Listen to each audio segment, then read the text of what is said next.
gentlemen, and welcome back to another exciting episode of Frozen Takes, where we talk sports and field your calls full of opinions so cold they could turn a spotted cow to ice in a minute flat. I'm your host, Bucky Brotherman, and wow, are the calls ever starting to flood in today.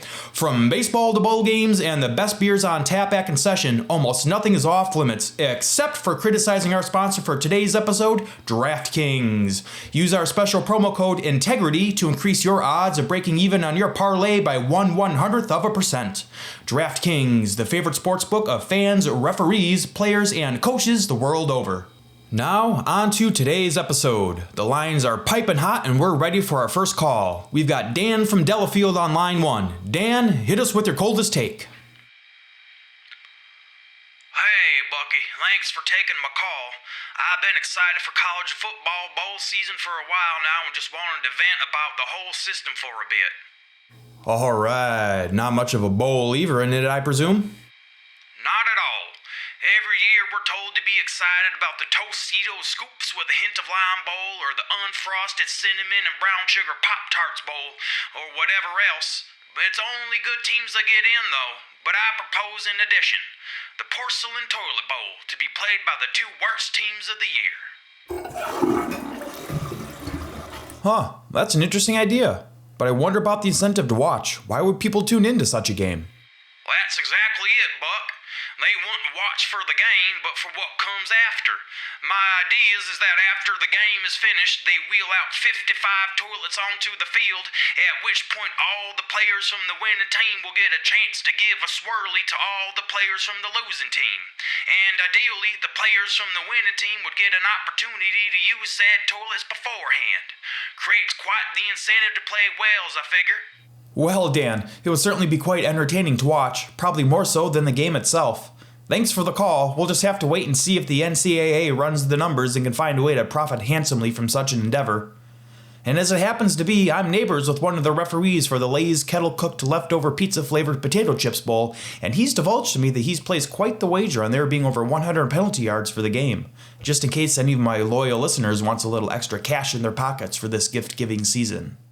Now, on to our second caller. We've got Hudson from Hayward. Hudson, how cold is your take today? Wind chill of 25 below zero, Bucky. I'm so sick and tired of sports being presented as a family affair when, in reality, there's a lot of us out there like me without a family to watch it with this year. Aw, Hudson, I'm sorry to hear this. I hope their memories are a blessing to you. Well, they're not dead, Bucky. I'm just divorced and without custody. The wife said I'm not a good influence for the kids anymore and that I'm a racist somehow for only liking players who look like me and that I forget birthdays too often. I just want to hear sportscasters talk about this epidemic of all-American fans being unjustly divorced for having traditional opinions, and I'd like to start seeing some of the commercials reflect these red, white, and blue opinions.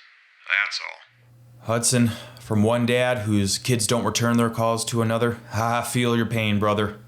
Stay strong and crack open another six-pack for me. We'll get through the season together, I promise. And now on to our final caller of the day. Looks like we have Keith from Kenosha. Keith, give our ears some frostbite with your cold takes today. Thanks, Bucky. I'm actually Keith Polanski from the Badger Bulletin, and we're going to be running a story in tomorrow's paper on the treasure trove of text messages, emails, and recorded phone calls between you and dozens of athletes, coaches, and referees that indicate a vast criminal conspiracy of throwing games and making illegal bets on DraftKings. Would you like to provide any comment for us to include in this? Wouldn't you believe it? Keith's connection is kind of spotty, and I couldn't quite hear that question clearly. We're just so happen to be running out of time, so no chance to have him repeat it. Not sure what that nonsense was about. Sorry, everybody. Must have been one of those dumb teenage prank callers. Well, big thank you to everyone for tuning in for another episode of Frozen Takes, brought to you by today's and hopefully tomorrow's sponsor, DraftKings. DraftKings, the favorite sportsbook of fans, referees, and of everybody everywhere. Safe travels home tonight, folks.